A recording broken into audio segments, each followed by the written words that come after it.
Hold on now. Let me get this straight. What? You got white women for Kamala. You got white dudes for Kamala, aka Karens and cucks. Brilliant! These are led by some of the same people who called Donald Trump a racist, a fascist, and a white supreme. It's true. But it's all about unity. Are you retarded? I'm Jazz Berganzo, and this, segregation. How about new? It's alive in 2024. And it's what's next.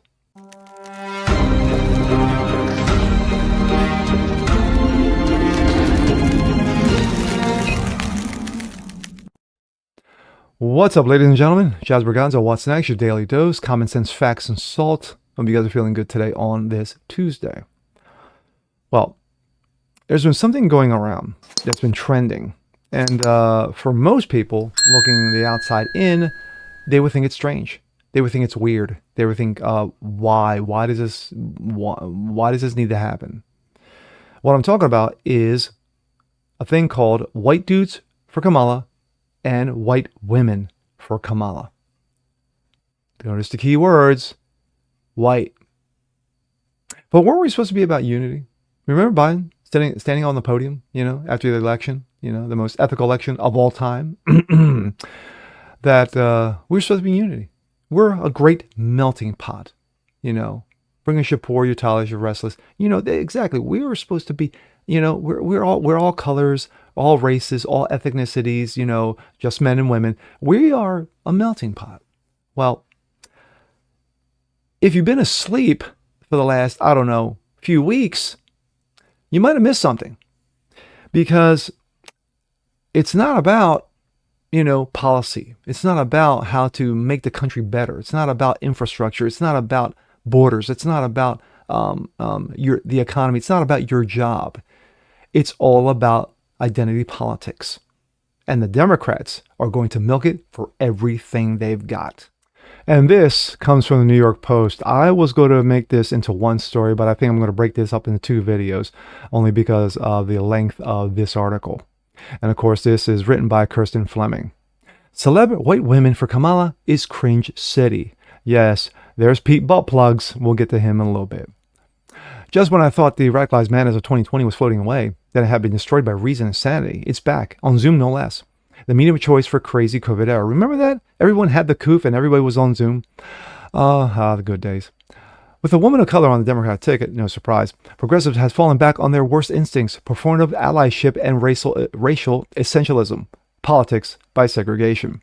Last week, Moms Demand Action founder Shannon Watts, never heard of her, couldn't pick her out of a lineup, organized a massive Zoom meeting. White women answer the call for Kamala Harris.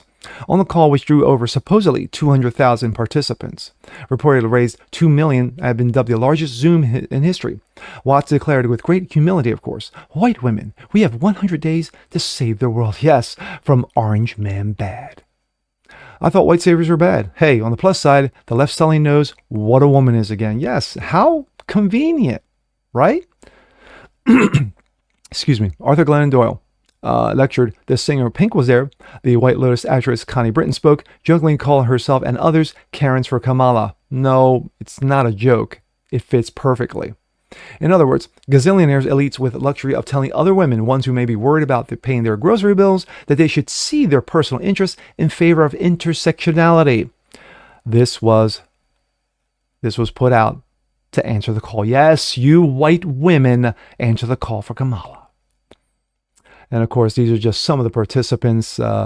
Ariel Fodder, don't know her. Glennon Doyle. Megan Rapinoe, yes, former soccer player, thought her lesbianism and getting down on her knees was a good thing. Anyway, let's see. Lauren Westfall, never heard of her. Pink, of course. And other white women who just have lots of money and a lot of time on their hands. And then there was influencer Ariel Fodder, who has 1.3 million followers on TikTok. Don't know who she is, where she's known as Mrs. Frazzle.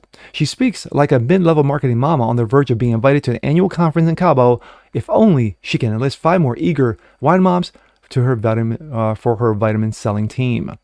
Fodder was introduced as someone to, quote, here to help gentle parent us through this election. Yes, you need to be treated like a child for this election because you're voting for one. Anyway, Perhaps because I'm personally familiar with the wooden spoon parenting, this came off as incredibly infantilizing. But hey, maybe it's just this white woman. Biracial people of color, women, have tapped us as in white women to step up, listen, to get us involved in selection season, she said. Thank you, BIPOC, for allowing your white proxy to give us other white chicks explicit permission to exercise our rights as Americans. Thank you so much. Father outlined the ways to use the white privilege to make positive changes, chief among them, shut up. If you find yourself talking over or speaking for a biracial people of color, individuals, or God forbid, correcting them, just take a beat. And instead, we can put our listening ears on. Oh, the soft bigotry. Yes, that'll be in part 2.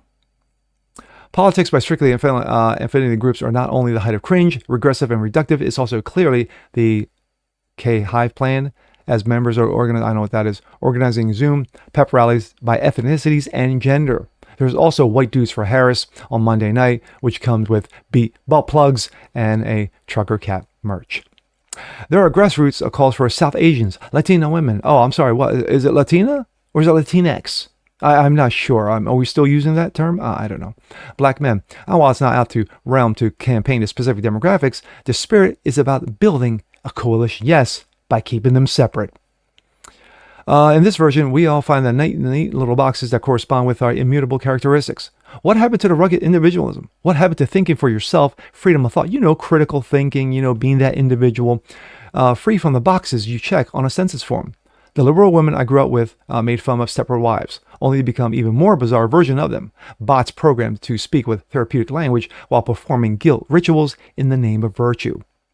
Real men and women, like races of all creeds, want intellectual rigor. We want to discuss ideas. We want to disagree like adults and not be shushed like kindergartners in a segregated classroom. If this is the campaign, it doesn't bode well for the Harris presidency. Will debate and dissent only be allowed if the person is the right race or sex? Interesting. And of course, bad memes, because that's what the left does. Will citizens need permission to question Harris because it wouldn't be using our privilege properly? It's probably how Putin and Xi run things, right? I want to live in a world where adults are in charge and the best ideas win, regardless of who came up with them. My thoughts.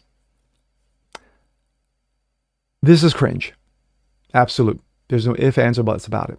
For you to gather a bunch of women, a bunch of white elitist women, let's make it very clear.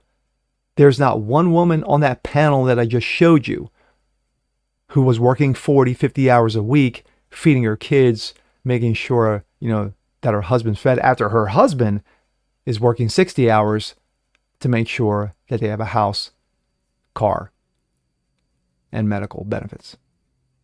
Just me. Maybe it's just maybe I didn't see in that panel there was that one woman right there who said, hey, you know what? I bust my ass all these hours. I deserve to be on this Zoom call like everybody else. No. But funny how we were supposed to be unified. Funny how that Democrats, liberals, were slamming Trump and calling him everything under the sun, Satan and Hitler included. He's a white supreme, he's a racist. But yet, you want to do a Zoom call where you call it White Women for Kamala. Nothing like segregation in 2024. I love it. Nothing like soft bigotry, as this woman put it in the article. So that's a great way to put it. But these are clowns, and you need to treat them as such. They're an embarrassment. So if you actually know these people, or you've read about these people, or you have interest in their merch, you may want to think twice, because this is not the way to win elections. This is the way to continue the split down the middle between races, between genders, men and women, between ethnicities. This is stupid. This is dumb. But then again, these are white women liberals, elites. You expect nothing less. And with that being said, oh, by the way, Karen's, perfect name. Perfect. Mwah. Karen's for Kamala fits you perfectly. like I said, and with that being said, I'm Jazz Berganzo. This What's Next. Want to see more like this? Please leave a comment below. Like it, share, subscribe to it. Hit that notification bell so you guys never miss a thing. Continue spreading the word about the show. Appreciate you guys watching as always. And we'll see you next time. Peace.